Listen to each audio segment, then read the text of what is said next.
Good afternoon, my name is Juan Davis, and today I'll be discussing the coastal processes and landforms in Brazil. Brazil is a South American country that covers most of the continent. Bounded by the Atlantic Ocean on the east, the country has a coastline that lies between 4 degrees north and 32 degrees south. Measurements of the coastline run upwards of 4,500 miles. There are northeast, east, and southeast facing portions of the coastline, which are affected either by the northeast trade winds or the southeast trade winds. It is the 16th longest national coastline in the world, which means it is heavily populated. Rio de Janeiro, Fortaleza, and Salvador all have populations upwards of millions. The north-facing coastline receives waves generated by the northeast trade winds. These are generally low in energy due to the continental shelf. The southern portion receives waves generated by the southeast trade winds that are accommodated by a southerly swell. What is a swell, you might ask? A swell is a series of mechanical waves that propagate along the interface between water and air. Tides here are semi-diurnal, which means there are two sets of high and low tides between a 24-hour period. Tidal range fluctuates throughout the coastline. In some areas you have microtidal ranges, which are between 0 and 2 meters, and others you have mesotidal, which are between 2 and 4. Here I have the tidal charts of Fortaleza, Rio de Janeiro, and Salvador. In Fortaleza, the max tidal high is 3.36, Rio de Janeiro 1.46, and Salvador 2.7. The Brazilian coast is a passive coast, more specifically a volcanic rifted margin. The volcanic rifted margin forms when rifting is accompanied by a significant mantle melting, which occurs before and or during continental breakup.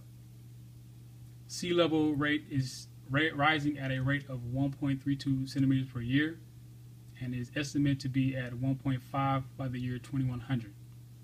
Some of the causes of this raise is the greenhouse effects and increase in earthly temperatures. The sediment here is being transported by a fluvial system, which is a transportation by water. The sediment is originating from the sea floor and is now entrapped in rias and lagoons. During the influence of the trade winds, the longshore current runs from north and south, and the fluvial sediments are predominantly being transported southward. Some of the common features in Brazil are beach ridges, lagoons, mangroves, beach rocks, beaches, dunes, deltas, and barrier forms.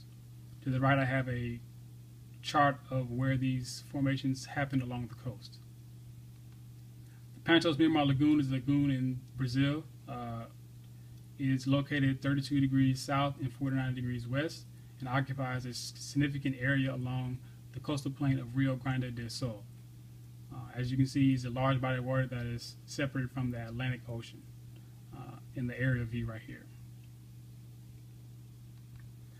In my rafts, it actually talks about the Pantos Lagoon and the lagoons surrounding it, looking at the hydrological characteristics of the water. One thing he said that the climate has a complex and variable influence, more specifically the El Nino.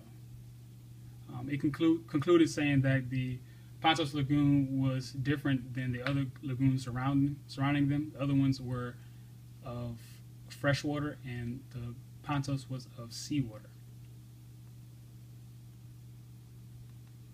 Thank you.